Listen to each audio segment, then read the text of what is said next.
শহরের ওপর তখন রাতের কালো ছায়া নেমে এসেছে। একটা দূরপাল্লার বাস শহরের সীমা ছাড়িয়ে মিশে যাচ্ছে পুরো শহরতলির ঘন কুয়াশায়। বাসের ভিতর কয়েকজন যাত্রীর মধ্যে অর্জুনও একজন। আজ অনেক দিন চেষ্টা করার পর তার চাকরি হয়েছে, তাই এই খুশির দিনে সে তার একমাত্র প্রিয় বন্ধু ভাস্করকে ফোন করে সব বলতে বলতে যাচ্ছে। কিরে, স্কলারশিপটা পেয়েছিস তো? না রে, আর হলো না। অন্য কেউ পেয়ে গেছে। এদিকে টিউশনের টাকা বাকি আছে, দিতে পারিনি প্রায় 3 মাস হলো। বাড়িতে মা অসুস্থ, কি যে করব ভেবে পাচ্ছি না। তাই বাধ্য হয়ে ওই পেট্রোল পাম্পের জবটা নিয়েছি, বুঝলি। সকালে কলেজে থাকবো আর রাতে এখানে, এই করে চলে যাবে মনে হয়। কোন পেট্রোল পাম্প? যেটা ওই বম্বে রোডের ওপর? আরে আমি তোকে বারণ করলাম তো, জায়গাটা একদম ভালো না, তার ওপর শহর থেকে অনেক দূরে। আরে সব বুঝি, কিন্তু আমার সিচুয়েশনটা দেখ, আমাকে এই জবটা করতেই হবে। তাহলে আমায় কল করবি যদি কিছু ভুলভাল হয়। আমি সারা রাত জেগে থাকবো, প্রজেক্ট করছি। থ্যাংক ইউ রে।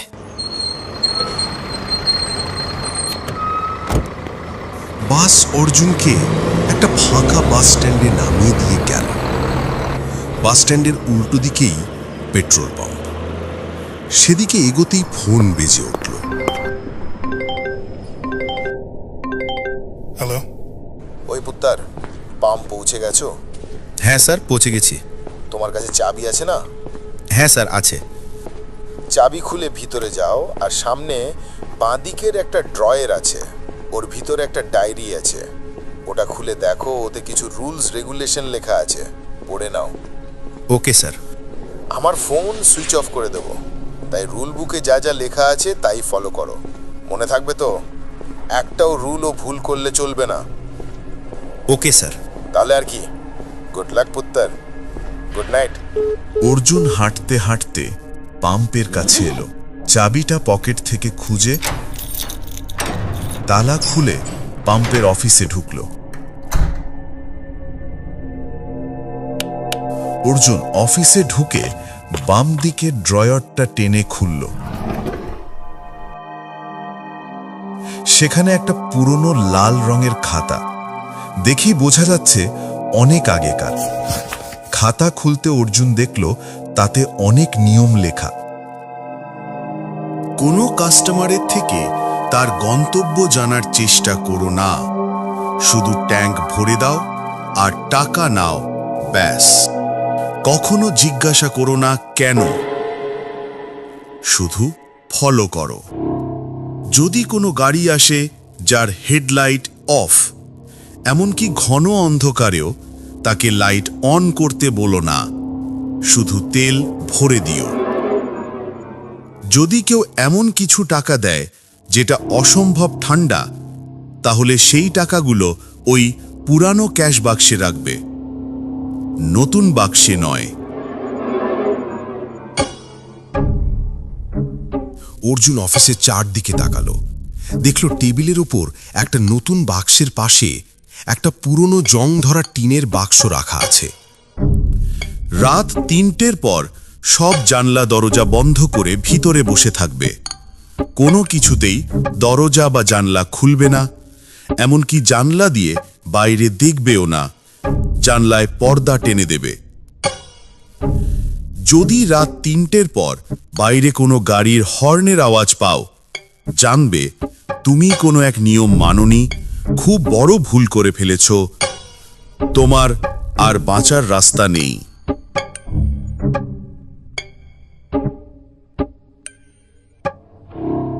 লাস্ট নিয়মটা পড়ে অর্জুনের হাত থেকে খাতা পড়ে গেল। ও তাড়াতাড়ি সেটা ড্রয়ারে আবার রেখে দিল, কিন্তু নিয়মগুলো তার মাথায় ঘুরতে লাগলো। এক অজানা কৌতূহল আর ভয় তাকে ধীরে ধীরে গ্রাস করে। সে আর কিছু ভেবে না পেয়ে আবার বন্ধুকে ফোন করল। হ্যালো ভাস্কর, শুনছিস? হ্যাঁ অর্জুন, বল, শুনছি। এখানে কি সব অদ্ভুত নিয়ম লেখা আছে রে। বস বলল সব নিয়ম মেনে চলতে, এই বলে সুইচ অফ করে দিল। এখন এসব নিয়মের কি, আমি তো কিছুই বুঝতে পারছি না। কি রকম নিয়ম? অর্জুন এক এক করে সব নিয়মগুলো বলল ভাস্করকে। আমি বোধহয় একটু একটু বুঝতে পারছি, ওই জন্যই আমি তোকে ওই পাম্পটাতে কাজ করতে বারণ করছিলাম। কি বুঝলি? ওই বোম্বে রোডে ইদানিং অনেক অদ্ভুত ঘটনা ঘটে। রাতে কেউ আর ওই রাস্তা দিয়ে যায় না। অদ্ভুত ঘটনা মানে বুঝলাম না। আরে বুঝলি না, ভুতুড়ে ঘটনা। আমার মনে হয় ওই নিয়মগুলো ওই রকম কিছু ঘটনার জন্য দেওয়া। মানে এখানেও ভুতুরে ঘটনা ঘটে? আরে আমি বলছি না যে ওখানেও হয়, কিন্তু হতেও তো পারে। তুই অপেক্ষা কর, দেখ না কি হয়।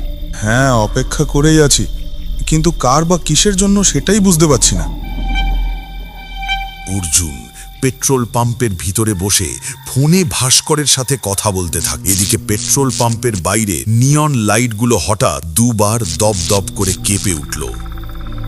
পেট্রোল পাম্পের অফিসে বাইরের লাইট ঘন ঘন দপদপ করতে লাগলো। অর্জুন অফিসের ভিতর থেকে কাঁচের জানলা দিয়ে সেটা দেখতে পেল। আলোটা এত অস্বাভাবিক রকমের দপদপ করছিল যে অর্জুন ভাবল ওটা বুঝি ভেঙে যাবে।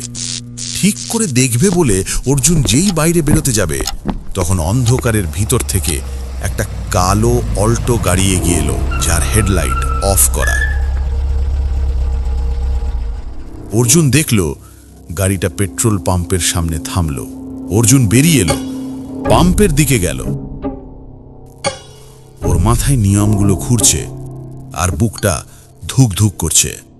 ট্যাঙ্ক ফুল করে দিন।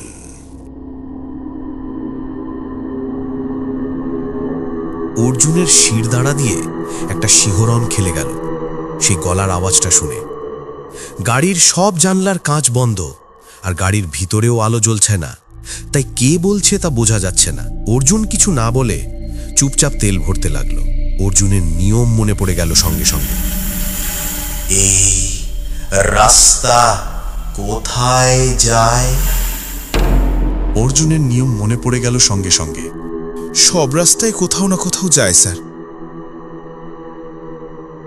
শুধু কিছু রাস্তা কখনো শেষ হয় না।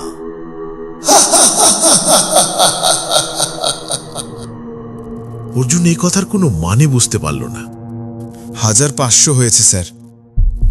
অর্জুনের কথা শেষ হওয়া মাত্রই গাড়ির কাঁচ নেমে গেল। গাড়ির ভিতরের ঘুটঘুটে অন্ধকারের ভিতর থেকে একটা হাত বেরিয়ে এলো। হাতে নোট ধরা, কিন্তু সে হাত মানুষের না, কঙ্কালে সাদা ফ্যাকাশে হাড়ের সমষ্টি। অর্জুনের ভয়ে কাঁপতে লাগলো, কি করবে বুঝতে পারছিল না। সে খুব জোরে জোরে হাঁপাতে লাগলো, তার সারা গায়ে ঘাম দিতে থাকলো। অর্জুন কাঁপতে কাঁপতে নোটগুলো নিল। ওগুলো বরফের থেকেও ঠান্ডা। গাড়ির জানলা বন্ধ করে এবং গাড়িটা চলে গেল।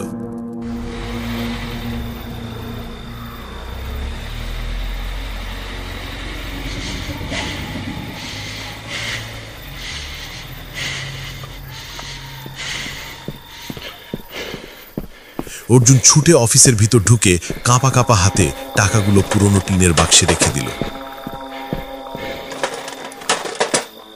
তারপর সামনে রাখা বোতল থেকে ঘট ঘট করে অনেকটা জল খেল। তারপর বাথরুমে ছুটে গেল। অনেকটা বমি করল সে। চোখে মুখে জল দিয়ে যখন আয়নার দিকে তাকালো, দেখলো আয়নার পাশে তাকে একটা পুরনো খবরের কাগজ রাখা আছে। অর্জুন কাগজটা খুলল। কাগজটা 1998 সালের। প্রথম পাতায় একটা অ্যাক্সিডেন্টের ছবি। রাত 3টের সময় একটা বাস বোম্বে রোডে উল্টে যায়, আর তার পিছনে থাকা 4টে গাড়িতে ধাক্কা লাগে। সেই 8টে গাড়িও উল্টে যায়, আর সমস্ত যাত্রী মারা যায়। ভয়ঙ্কর অ্যাক্সিডেন্ট, কোনো সন্দেহ নেই, কিন্তু এই কাগজটা এখানে কেন রাখা? এত পুরনো কাগজ কেউ তো এমনি এমনি রেখে দেবে না।